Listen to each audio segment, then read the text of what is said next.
आज आपण बनवणार आहोत शेपूची रस्सेदार पाटवडी. त्या शेपूच्या पाटवड्या आपण आज इथे बनवणार आहोत. त्यासाठी लागणारं साहित्य आहे खोबरं, खसखस, कोथिंबीर, शेंगदाणा कूट, आलं लसूण पेस्ट, कढीपत्ता, टमाटर आवडीनुसार. शेपू मी इथे बारीक कापून घेतलेला आहे. मिक्सरमधून काढलेला सगळा मसाला मी तेलात तळून घेते.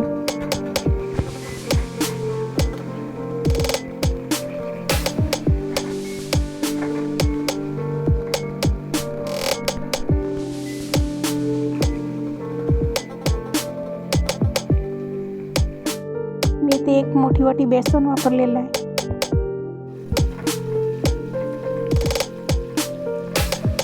चवी आणि आवडीनुसार तिखट मीठ इथे आपल्याला वापरून घ्यायचं आहे.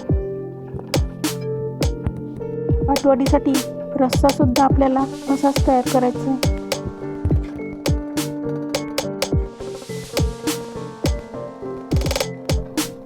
बेसन चांगलं खरपूस भाजून घेतलेलं आहे. यात आपल्याला पाहिजे असलेले सर्व मसाल्याचे पदार्थ, कोथिंबीर, कढीपत्ता, शेंगदाणा कूट सगळं मिसळून घ्यायचं. बेसन भाजल्यानंतर तेल सुटू लागतं. नंतर गॅस बंद करून घ्यायचं. आपण पाहू शकता बेसनाला किती छान कलर इथे आलेला आहे.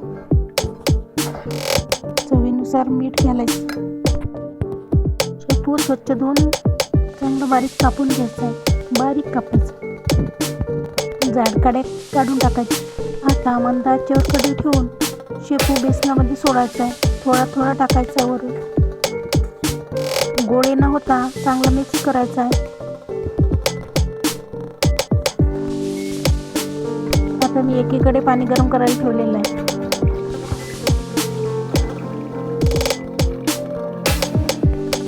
आता पाणी गरम झालेलं आहे. हेच पाणी त्या बेसनमध्ये थोडं थोडं हलक्या हाताने टाकत वापरायचं. वरून चिंचोळे मारायचे. खूप सारं पाणी ओतायचं नाही आहे. वरून थोडं थोडं टाकायचं आहे. पाणी खूप कमी वापरायचं आहे. आता आपलं मिश्रण बेसन वड्या पाडण्यासाठी तयार आहे. इथे आपण भिजवलेली डाळी वापरू शकतो बेसनाऐवजी. पाणी कमी वाटत असेल तर त्यात थोडंसं पाणी मिसळून घ्यायचं आणि मिश्रण चांगलं गाढ होईल, ज्यामुळे ज्याच्या वड्या पडतील असं तयार करायचं. जास्त पाणी वापरलं तर मिश्रण हे असं तयार होईल. आता हे मिश्रण एका ताटात घेऊन त्याच्या वड्या पाडायच्या. मी 2 ताटात मिश्रण घेतलेलं आहे. गरम असल्यामुळे मी इथं प्लेट वापरली आहे. आता चाकूच्या साहाय्याने त्याच्या वड्या पाडून घ्यायच्या. नंतर वड्याला लागणारा रस्सा मी इथे तयार करून घेतलेला आहे. यात तुम्हाला जे मसाल्याचे पदार्थ वापरायचे ते तुमच्या आवडीनुसार तुम्ही वापरू शकता. कोरड्या वड्या खायला छान लागतात. अशी रस्सा वडी इथे तयार आहे. अशा प्रकारे ही शेपूची पाटवडीची भाजी इथे तयार झालेली आहे. दिसायला आणि खायला छान अशी पाटवडी इथे आपल्या समोर आहे.